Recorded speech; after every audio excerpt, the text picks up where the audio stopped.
কিছু কথা। সন্তান যখন দুনিয়ার সম্পদ দ্বারা ধনী হয়ে যায় তখন বাবা মা ভয়ে ভয়ে কথা বলে যাতে সন্তান রাগ না করে। আর সন্তান যখন ঈমানের দৌলতে ধনী হয় তখন সন্তান ভয়ে ভয়ে কথা বলে যেন বাবা মা মনে কষ্ট না পায়। বড় গাছ নড়ে কম, বড় মাছে কাটা কম, জ্ঞানী লোকের কথা কম, সৎ লোকের সংখ্যা কম,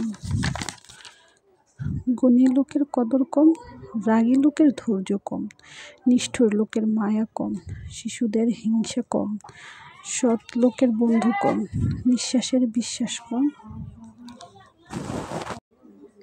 টাকার গরম, ক্ষমতার বড়াই, টাকার অহংকার, রূপের বড়াই, এগুলো রাখবে কোথায়? আমার জানা মতে কাফনের তো কোনো পকেট নাই। একদিন আফসোস করবেন জীবন শেষ হয়ে গেল, কিন্তু কোনো নেক কাজ করা হলো না। এখন তো শরীরে শক্তি আছে, কিন্তু ইবাদত করার ইচ্ছা নেই।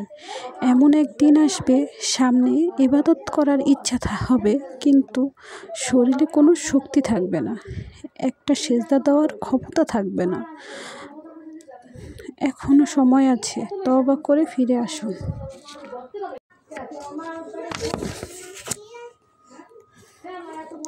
একদিন আফসোস করবেন জীবন শেষ হয়ে গেল, কিন্তু কোনো নেক কাজ করা হলো না। এখন তো শরীরে শক্তি আছে, কিন্তু ইবাদত করার ইচ্ছা নাই। এমন একদিন আসবে সামনে ইবাদত করার ইচ্ছা হবে, কিন্তু শরীরে কোনো শক্তি থাকবে না, একটা সেজদা দেওয়ার ক্ষমতা থাকবে না। এখনো সময় আছে, তওবা করে ফিরে আসুন। অহংকার আল্লাহর চাদর, এই চাদর নিয়ে যে টানাটানি করে তাকে আল্লাহ ধ্বংস করে দেয়। অলসতা মানুষকে নিচে নামিয়ে দেয়, আর ধৈর্য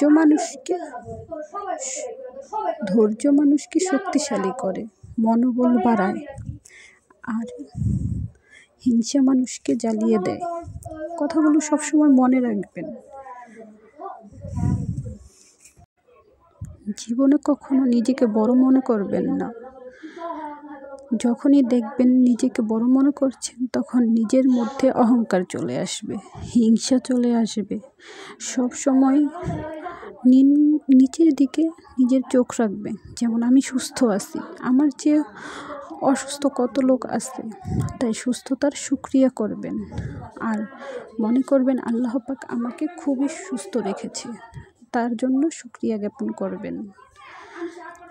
আল্লাহ সবাইকে বোঝার ক্ষমতা দান করুক, আমিন।